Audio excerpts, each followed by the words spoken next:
Eu saúdo a todos com a paz do Senhor Jesus. Nos encontros anteriores, no primeiro falamos sobre o que é conversão, caracterizamos bem o processo de conversão a Jesus. No segundo encontro falamos sobre o que é salvação, tomando como base a conversão a Jesus para poder ser salvo. E hoje nós vamos ver quem pode salvar. Ficou explicitamente explicado que Jesus é quem promove, é quem faz, é quem realiza, é quem opera a conversão, a salvação de uma pessoa. Só Jesus salva. Todo mundo já ouviu falar isso. Só Jesus. E hoje nós vamos provar por que só Jesus salva. Por que só Jesus. É bom lembrar que a humanidade passou por etapas na sua vida que merecem ser rapidamente citadas. Primeira etapa. Quando Deus criou, o primeiro casal aqui na Terra criou seres humanos à imagem e conforme a semelhança de Deus. Eles eram puros, perfeitos, santos, bonitos e ricos, além de outros atributos que Deus possui e que também colocou neles. Muito bem, aquele casal tomou uma decisão que o destituiu de Deus. Por causa da destituição de Deus, perderam o domínio desse mundo, o governo desse mundo, perderam as bênçãos, perderam a comunhão com Deus, enfim, perderam muitas coisas. Mas Deus, pela sua misericórdia, ainda decidiu permitir que aquele casal continuasse se multiplicando. Multiplicou-se e a maldade encheu o mundo. Deus destruiu toda a humanidade, deixando apenas 4 casais, Noé, sua esposa e 3 filhos casados, e a partir desses 4 casais, Deus deu continuidade à multiplicação, reconstrução da humanidade novamente. Nesse período, Deus escolhe uma família, a família de Abraão, que é da descendência de Noé, uma família, a família de Abraão, para, através de Abraão, da descendência de Abraão, eleger um povo, uma nação, através da qual Deus ensinando a ela os seus princípios, seus oráculos, suas leis e seus mandamentos, capacitaria aquela nação para ela sair ensinando as demais nações da terra. Essa nação é Israel. Muito bem, acontece que Israel falhou na sua missão. Essa nação, a nação israelita, ela se rebelou contra Deus e não cumpriu a missão. O que acontece? Então Deus manda o seu próprio filho, Jesus.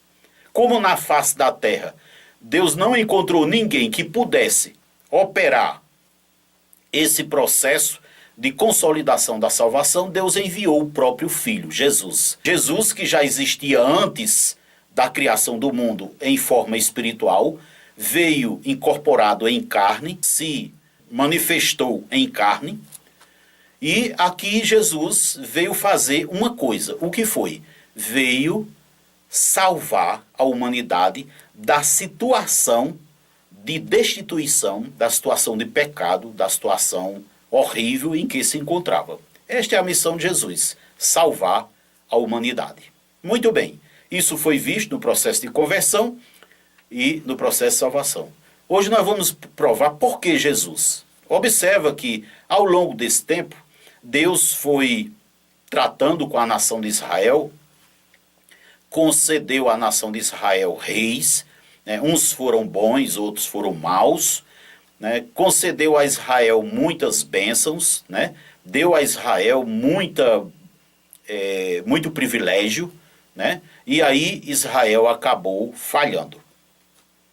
Acontece que ao longo da história do povo de Israel, quando o povo de Israel estava em desobediência, Deus levantava uma pessoa especial, tipo um porta-voz de Deus, chamado profeta na Bíblia. Deus levantava um profeta. Então, através dos profetas, e desde a origem, Deus estabeleceu que iria mandar seu filho para completar a obra, para salvar a humanidade.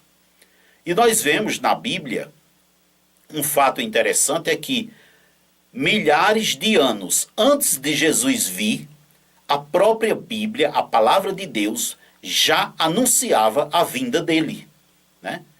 Então não tem outro que possa salvar, somente Jesus. Estou provando por quê. Veja só, vamos fazer aqui uma retrospectiva muito rapidamente. Veja, em Gênesis 3,15 está dito que o Salvador nasceria de uma mulher. Deus cumpriu. Em Gênesis 12,3, Deus disse que esse Salvador nasceria de Abraão, da descendência de Abraão. Deus cumpriu. Em Gênesis 17,19, Deus disse que viria de Isaac, da descendência de Isaac. Deus cumpriu. Em Números 24,17, Deus prometeu que viria da descendência de Jacó. Deus cumpriu. Em Gênesis 49,10, Deus disse que viria da tribo de Judá. Deus cumpriu. Em Isaías 9,7, Deus disse que ele seria herdeiro do trono de Davi. Deus cumpriu. Em Salmo 46 e no Salmo 102 está dito que ele seria um ungido eterno. Quer dizer que Jesus seria um ungido eterno. Em Miqueias está dito que ele nasceria em Belém. Em Daniel está dito que ele, a época em que ele nasceria, né? Em Isaías 7 está dito que ele nasceria de uma virgem. Em Jeremias 31,15 fala sobre a matança das crianças feita por Herodes para matar Jesus, né? Fala que ele fugiria em Oséias 11,1, que ele fugiria para o Egito. Em Isaías 40, nos versos 3 e 5, diz que ele seria, que haveria a preparação do caminho, que viria João Batista, né, o precursor Elias, em Malaquias 4, de 5 a 6, em Malaquias 3,1, que o precursor do Senhor seria João Batista. Em Salmos 2,7 declara que Jesus seria filho de Deus. Em Isaías 9, de 1 a 2, que ele começaria o seu ministério na Galileia. Em Salmos 78, versos 2 a 4, fala que ele falaria em parábolas. Em Isaías 61, diz que ele consolaria os oprimidos. Em Deuteronômio 18,5 diz que ele seria um profeta. Em Isaías 53,3 diz que ele seria rejeitado pelo seu próprio povo, pelos judeus. Em Salmo 110,4, que ele seria sacerdote segundo a ordem de Melquisedeque. Em Zacarias 9,9, que ele faria aquela entrada triunfal em Jerusalém, como fez montado no jumentinho. Em Salmo 8,2 diz que ele seria amado pelas crianças. Em Isaías 53,1 diz que não creriam nele. Em Salmo 41,9 diz que ele seria traído por um amigo íntimo. Em Zacarias 11, verso 12, diz que ele seria traído por 30 moedas de prata. Em Salmo 35,11, que ele seria acusado por falsas testemunhas. Em Isaías 53,7 diz que o silêncio sobre as acusações fariam parte na vida dele. Em Isaías 56 diz que ele seria cuspido e esbofeteado. Em Salmo 35,19, que ele seria odiado sem razão. Em Isaías 53,5, que ele faria o sacrifício vicário, quer dizer, a morte na cruz para libertar as pessoas. Em Isaías 53,12, diz que ele seria crucificado com os malfeitores, aqueles dois homens maus que foram crucificados juntamente com ele. Em Zacarias 12,10 diz que ele seria traspassado pelas mãos e pés. Em Salmo 22, 7 e 8 diz que ele seria ridicularizado e zombado. Em Salmo 69,9 diz que ele seria injuriado. Em Salmo 109,4 diz que ele faria oração pelos inimigos. Em Salmo 22, 17, 18, que as vestes dele seriam repartidas pelos soldados romanos. Em Salmo 22, 1 diz que ele seria abandonado por Deus. Em Salmo 34, 20, que nenhum osso seu seria quebrado. Em Zacarias 12, 10 diz que o seu lado seria aberto. Em Isaías 53, 9 diz que ele seria sepultado com os ricos. Em Salmo 16, 10 diz que ele ressuscitaria.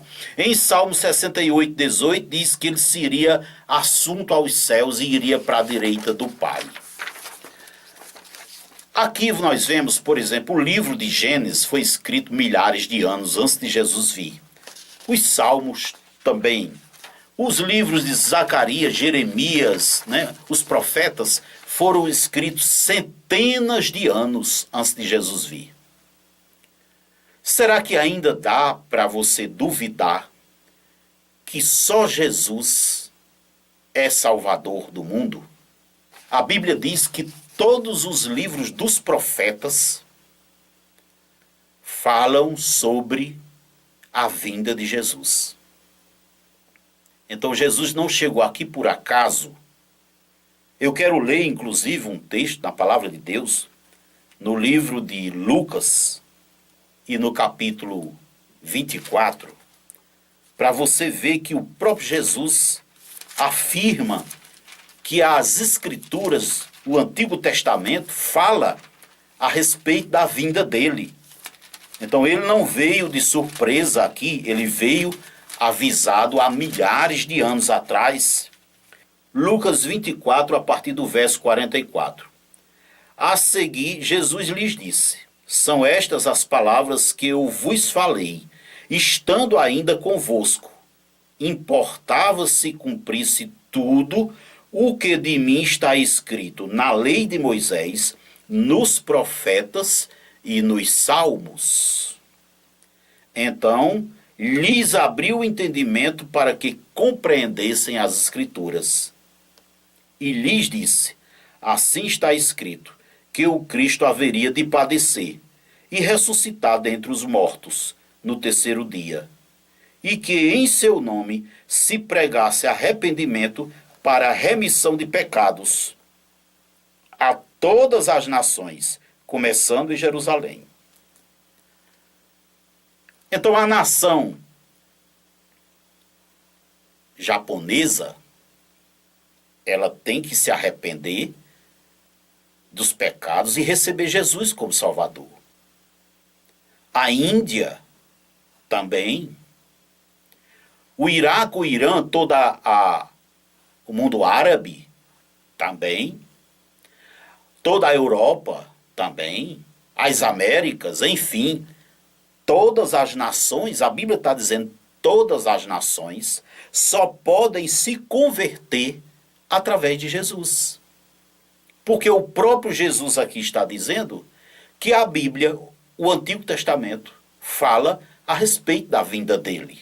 Então quem diz que Jesus viria para salvar é Deus. E Jesus mesmo diz que Deus disse. E Jesus testifica na palavra. Inclusive, você sabe que o Novo Testamento foi escrito depois de Jesus. Então, no Antigo Testamento, nos livros do Antigo Testamento, está falando sobre a vinda de Jesus. Para quê, meus amados? Para salvar. Não está dito que haveria outro método. Nem o método do hinduísmo, nem do budismo, nem o método muçulmano, nem o método judaico, nem o método do cristianismo, nenhum. Não há forma nenhuma pela qual importa que o ser humano seja salvo. No Novo Testamento nós vemos vários lugares falando disso. Se você for no livro de Atos, no capítulo 4 logo, livro de Atos 4, 12. Olha o que está escrito. E não há salvação em nenhum outro, porque debaixo do céu não existe nenhum outro nome dado entre os homens pelo qual importa que sejamos salvos. Se você for ver em 1 Timóteo, observa como é tremenda a palavra de Deus. A palavra, ela se explica a si mesma, né? Ela explica a verdade. Quem testifica da palavra é ela mesma. Justamente Deus fez assim para não ser necessário ninguém se intrometer em querer provar o que ela diz, porque nela mesma ela prova a si própria. Em 1 Timóteo, no capítulo 2, no verso 5, está estabelecido o seguinte, ó: porquanto há um só Deus e um só mediador entre Deus e os homens, Cristo Jesus, homem. Só há uma pessoa que pode mediar, ou seja, ser mediador entre Deus e os homens. Só há uma pessoa que pode reconciliar o ser humano com Deus, que é Jesus. Então o método do cristianismo não serve. O método do islamismo não serve. O método do budismo não serve. O método do judaísmo também não serve. O método do confucionismo também não. Do espiritismo também não. Nenhum outro método. Você precisa entender isso.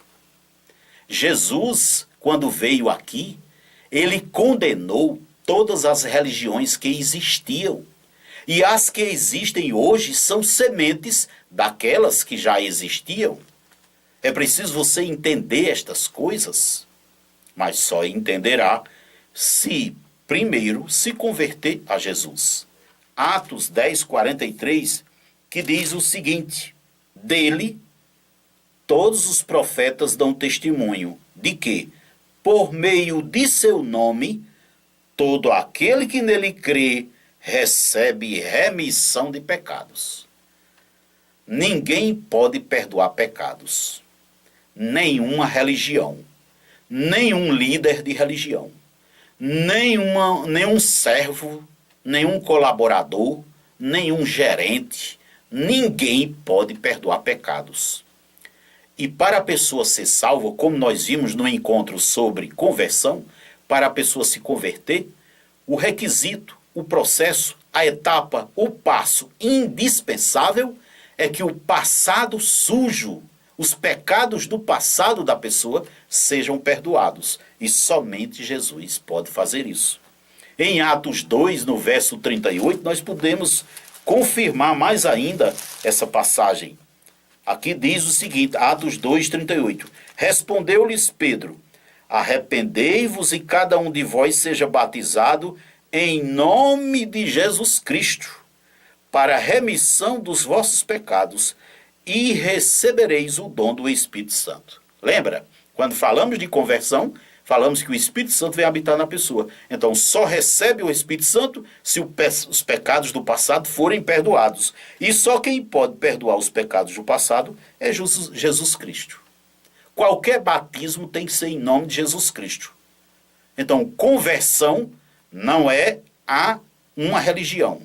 A verdadeira conversão, a salvação, só vem pela conversão a Jesus. Mas tem gente se convertendo ao islamismo. Olha, existem muitas pessoas no islamismo, eu sei disso. A gente sabe, por exemplo, com base em muitas estatísticas que existem, por exemplo, lá no mundo asiático, naquela região ali, apenas 3%, ou pouco mais que isso, é que segue o cristianismo. Só que tem um detalhe. Das pessoas que seguem o cristianismo, nem todas são convertidas a Jesus. Você entende isso? Então, o número de pessoas salvas, se a gente tomar essa estatística, né, será muito menor do que 3%. Você entende? E há pessoas que se admiram, mas como é que pode? Milhões, bilhões de pessoas moram naquela região, e como é que pode? Se escandalizam, mas Jesus disse: muitos serão chamados e poucos escolhidos. Só há um jeito de ser escolhido, é aceitá-lo como o único Senhor e Salvador da sua vida. Entende? Vai se levantar uma estrutura de poder mundial para impedir a volta dele, porque Jesus vai voltar. Inclusive, ele vai voltar para reinar todas as nações da terra. E está se formando aí um consórcio, né? Um grupo terrorista maligno, um grupo de um movimento, né, contra Jesus, muito conhecido pelo movimento do anticristo, para impedir que Jesus venha reinar. Porque os reis da terra estão encastelados no poder aí, trocando, mudando de nomes, mas o sistema é o mesmo, chamado democracia. E aí Jesus vem para acabar com esse negócio de democracia, implantar o reino dele aqui na terra e virar com ele uma legião, um conjunto enorme de servos, que são aqueles que se converterem a ele, além dos anjos que virão também para auxiliá-lo. Sobre o milênio, que é os 1000 anos nos quais Jesus vai reinar aqui, eu recomendo você ver www.albus.com.br. Lá está explicando. Clica no menu milênio que você vai ver lá. Tem muitas explicações falando disso. Também no site www.tvdafamilia.com. Lá tem também explicando muitas coisas sobre o milênio e inclusive sobre os eventos que antecedem. Então, depois que Jesus vier, ele vai reinar. Ele veio para reinar. Os judeus não o receberam como rei, não o aceitaram como rei. Então, o que foi que ele fez? Constituiu os discípulos dele aqui na terra, as pessoas que se convertem a ele, entregou a essas pessoas o reino de Deus para conduzirem. Então eu estou aqui como um servo de Deus, a serviço do reino de Deus, ensinando essa mensagem para você. Isso não é um trabalho meu, isso é um trabalho de Deus, que pela sua misericórdia, né, decidiu me designar para essa obra. E ele convida você também para fazer parte do reino dele, para se converter a ele. Mas para isso você precisa se converter a Jesus. Você precisa estar numa aliança com Jesus. Percebe? Então, meus amados, para com esse negócio de estar aí questionando a Bíblia. Tem pessoas que estão tentando, né, para justificar sua posição, está tentando agora acusar. Né? Isso é típico do ser humano. Aliás, isso é coisa típica de Satanás, quando, para justificar seu erro, aí tenta acusar outros. Então, tentam acusar a palavra de Deus, que a Bíblia é adulterada. Né? Tentam acusar os seguidores de Jesus. Tentam de todas as formas, mas não vão conseguir. Sabe por quê? Porque Jesus disse com a sua própria boca: contra a minha igreja, as portas do inferno não prevalecerão. Diz a palavra de Deus que no Filho de Deus o maligno não toca. Então, os discípulos de Jesus na terra são pessoas invencíveis, imbatíveis, inabaláveis. São dispenseiros de Deus. São pessoas que têm autoridade dada por Deus para ser embaixador de Deus aqui na terra, em nome de Jesus. Então, em nome de Jesus, qualquer discípulo do Senhor tem autoridade superior a presidente de nação, organização internacional. Qualquer autoridade é inferior. Qualquer autoridade de qualquer organização humana é inferior a qualquer discípulo de Jesus. A mais alta autoridade humana é inferior ao mais baixo discípulo de Jesus. Por quê? Porque eles são membros do reino de Deus. E o reino de Deus está acima de qualquer coisa. De qualquer coisa neste mundo. Eu quero, em nome de Jesus, pedir a você não duvide da palavra de Deus. Não duvide dos servos de Deus. A Bíblia, inclusive, diz que não se deve tocar num filho de Deus. Não se deve tocar num servo de Deus. Aquele que toca num servo de Deus, sobre ele, a ira de Deus se derrama. Eu aconselho, não usa a tua boca para falar mal de um servo de Deus. Ainda que ele esteja errado, você, nem eu, tem autoridade para julgá-lo. Só Jesus é quem pode salvar, e mais ninguém. Explicamos por quê. A Bíblia explica por que só Jesus. Leia a Bíblia. Leia, mas não para querer fazer questionamentos. A Bíblia não é para ser questionada, a Bíblia é para ser obedecida, sem reservas. Obedecida integralmente. E se a pessoa quiser fazer alguma coisa que está contrário aqui, se for discípulo de Jesus e pedir autorização a Deus, ele pode dar dentro da soberania dele. Só que ele não quebra princípios. Deus não vai contra si mesmo. Ele nunca autorizará um ser humano ir contra a palavra, a não ser que a palavra diga que aquilo é permitido. Leia a Bíblia. Leia a palavra de Deus.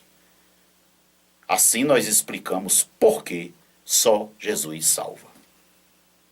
Eu abençoo a tua vida em nome de Jesus. Se você quiser ser salvo agora, eu tenho autoridade em nome do Senhor Jesus para orar por você e você adquirir a salvação. Quero inclusive lembrar uma coisa aqui, viu? Preste atenção nisso. Jesus estabeleceu, designou, ordenou que a salvação de uma pessoa é através de outra. Quem salva é Jesus. Mas quem leva a palavra do Senhor é um discípulo de Jesus. Por isso ele disse: ide por todo mundo e pregai o evangelho a toda criatura. Sabe por quê? Tem que ser assim? Porque o ser humano é tão rebelde, é tão soberbo, que ele precisa aprender a se submeter a outro ser humano. Principalmente se este ser humano é uma autoridade designada por Deus na terra. E o discípulo de Jesus, ele é uma autoridade constituída por Deus. Eu sou discípulo de Jesus, para a honra e glória do Senhor. Sou uma autoridade designada por Deus. Por isso, eu tenho autoridade para orar por você. E, se o seu coração crer, você se converter e receber a salvação. Jesus é o único mediador, mas os seus discípulos são os pregadores, são aqueles que levam. E a Bíblia diz: ide por todo mundo, pregai o evangelho a toda criatura. Ide fazei discípulo de todas as nações, batizando-os em nome do Pai, e do Filho e do Espírito Santo. Meu Pai querido, eu coloco diante de Ti as vidas que aceitam, Senhor, a salvação por Cristo Jesus. Toma, Senhor, esses nomes, escreve no livro das vidas. Pai querido, manda o Espírito Santo para habitar nele, porque a Tua palavra assim determina. Meu Pai querido, faz nele a grande obra. Conduz, Senhor, para que ele entenda, compreenda qual seja a perfeita, boa e agradável vontade de Deus para a sua vida. Em nome de Jesus, eu abençoo a tua vida. E eu te peço, Pai querido, em nome de Jesus, aos que resistem e não aceitam, eu quero te pedir pela tua misericórdia, quebranta os seus corações, para que eles cheguem a se submeterem a ti, porque está escrito na tua palavra que ao nome de Jesus todo joelho se dobrará no céu e na terra. Eu te agradeço, ó Pai, em nome do Senhor Jesus, por estas pessoas que nos desse para ouvir esta mensagem. Abençoa cada um e você creia no Senhor Jesus e será salvo tu e tua casa. Amém. Louvado seja Deus. Aleluia. Glória a Deus.